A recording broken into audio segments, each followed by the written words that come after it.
Hi there, welcome to another edition of Freeworld Heads Up on Monday the 20th of June. Myself and Sanjoy with you again this week. And we've seen a bit of fizz in the currency today, haven't we, Sanjoy? Yeah, well, the pound had shot up to 146.75. It was that's pretty much that's 6 cents actually from where we were Thursday, Friday, and that's really as the implications of this assassination of the Labour MP Joe Cox by what appears to be a sort of Britain First madman,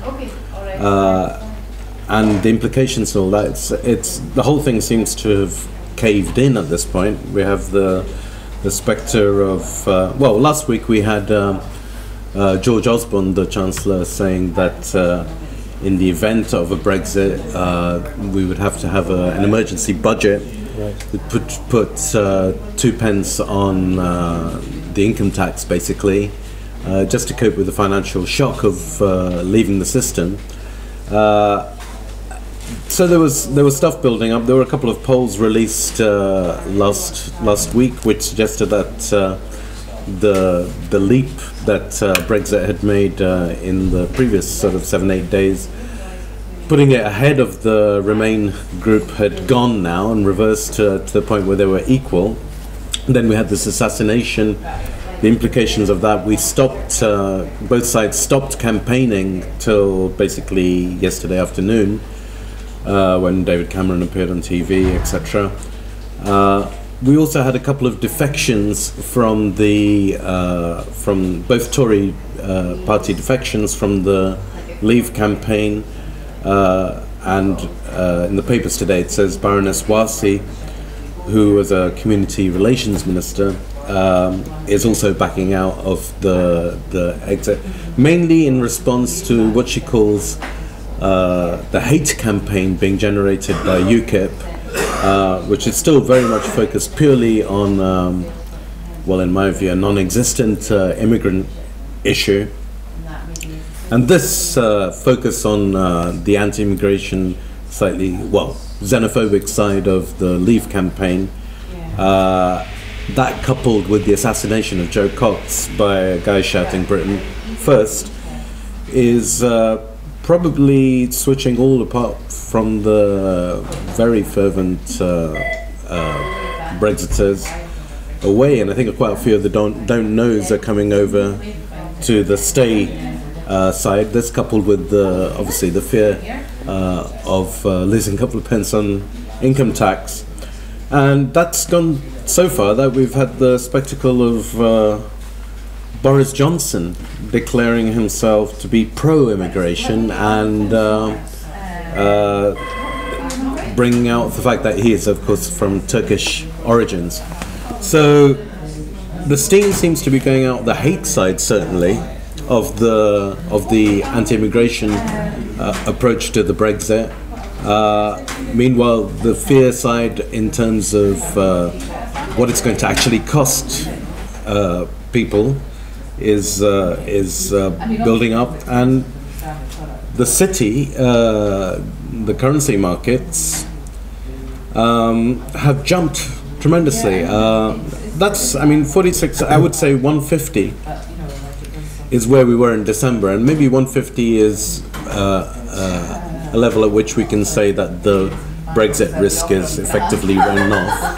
I was talking to some of the currency boys in Barclays today, and they say what they're seeing is a sell-off of the options whilst there's still some money in them. So people bought a lot of options to buy sterling as they saw the pound plummeting. Right. They're now cashing those in. Obviously, after the referendum, they're not worth anything. Yeah. They're cashing those in, saying basically, well, we don't need this this insurance. This isn't going to happen. So even if we get back 10% of what we paid for these options, let's get that, because it's not going to happen. So in my view, rather good news there, and definitely a change in atmosphere, definitely a big change in sentiment as people now see the more xenophobic and racist side of the argument exposed for what it is. There's a certain irony in, I can't remember the gentleman's name, but there's a certain irony in his actions, actually. damaging his supposed cause more than that's anything right. else could have done. That's right. Yeah, but it's very ironical. I mean, it's something else. So that's where we are with the currency. We've got the pound come back very strongly. The euro's kind of picked up a little bit on sympathy. Maybe not sympathy, but maybe because towards the last week anyway, we've seen the euro, people realizing that Brexit is actually a massive risk for the euro itself. So if Brexit reduces, then the euro might very well strengthen. Normally we'd associate that with the strong dollar, but the eye seems to be completely off the dollar at the moment, and we're focused purely on this Brexit thing for this week. So there we are. The other issue that we've had sort of brewing for a while now is with the Turkish vine fruit and this Chlorpyrifos issue. Yes. Which I believe there was a meeting last week to try and resolve if there was going to be any change to the existing edict. Yes, so I mean, if you've been watching these videos on a regular basis, you'll know about this Chlorpyrifos problem that we've had looming since about February time, when the research first came out and the decision was first made to ban any vine fruit after the 10th of August that had traces of Chlorpyrifos on it, which was a residual level. So if there'd been any Chlorpyrifos applied during the growing process, then it would have almost certainly been, if it had been tested on the shelf. We'd established it was pretty widespread use of this stuff on the 2015 crop Turkish. Yeah, so everything that's being delivered up until mid-February is highly likely to have this pesticide on it. So this week, several European nations got together to discuss exactly what they could do to either delay or change the residual level of the pesticide to make it more acceptable for the 2015 crop. But not really much came of that. There were several countries that were more interested in increasing the limit to 0.2 parts per million. Several countries had no interest in changing the date from the 10th of August and the residual level at all. So there was no resolution. Nothing really came of it. So I mean, we are in the situation where something has been issued for August the 10th. Exactly. And that is the default case. Exactly. So this flailing around here and inability to reach a decision which is strong enough to overthrow that edict which is already in place is pretty dangerous. If I've made Christmas puddings, I would be not very happy with that at all.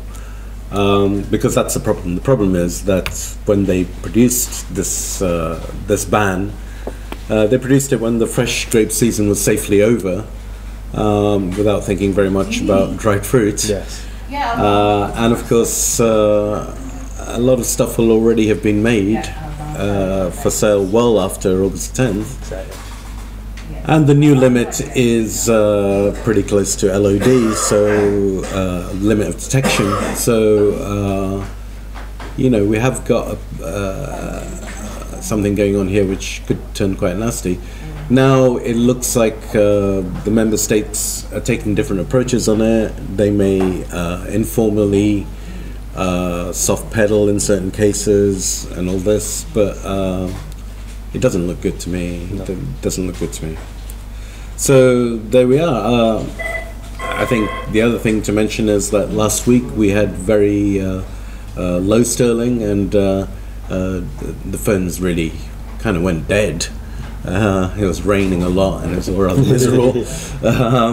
And England were playing football, which is never that's good, right. That's unsettling as well. The Russians beating them up.